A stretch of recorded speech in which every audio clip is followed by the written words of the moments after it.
गौतम बुद्ध का पालन पोषण करने वाली मौसी महा प्रजापति गौतमी के साथ जुड़ी एक भावुक और प्रेरणादायक कहानी है।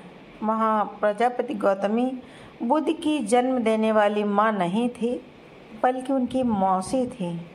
लेकिन उन्होंने बुद्ध को अपनी सगी संतान की तरह पाला और अत्यंत स्नेह और प्रेम दिया।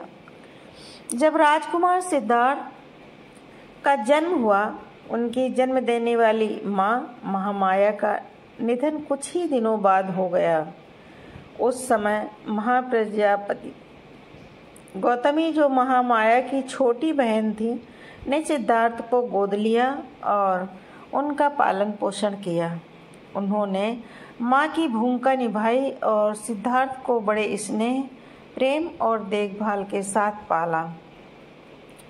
उनके लिए सिद्धार्थ ही सब कुछ थे और वे उन्हें हमेशा अपने सगे बेटे की तरह प्यार करती थी। जब सिद्धार्थ ने बड़े होकर संन्यास लेने का निर्णय लिया और घर छोड़ दिया, तब महाप्रजापति गौतमी के लिए बेहद दुखद क्षण था। उन्होंने अपने पुत्र के चले जाने का दुख सहा, लेकिन उनके निर्णय का आदर भी किया।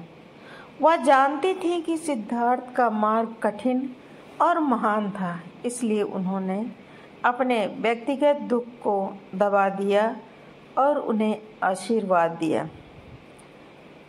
बुद्ध के ज्ञान प्राप्त करने के बाद महाप्रजापति गौतमी ने भी बुद्ध धर्म की शिक्षाओं में रुचि ली और वह भी बुद्ध के पास जाकर भिक्षुणी बनने की इच्छा जताई। बुद्ध पहले तो संकोच में थे, क्योंकि उस समय स्त्रियों को संघ में प्रवेश देने का नियम नहीं था। लेकिन महाप्रजापति गौतमी ने अपने दृढ़ संकल्प और समर्पण से बुद्ध को यह विश्वास दिलाया कि स्त्रियों को भी आध्यात्मिक मोक्ष पाने का समान अधिकार है।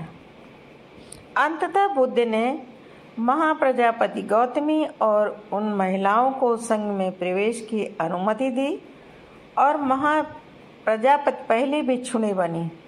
यह एक ऐतिहासिक क्षण था, क्योंकि महाप्रजापति ने न केवल बुद्ध के पालन पोषण में महत्वपूर्ण भूमिका निभाई, बल्कि बौद्ध धर्म में महिलाओं के लिए मार्ग भी प्रशस्त किया। महाप्रजापति गौतमी की यह कहानी अत्यधिक भावुक है, क्योंकि यह माँ बेटे के गहरे प्रेम, त्याग और समर्पण को दर्शाती है।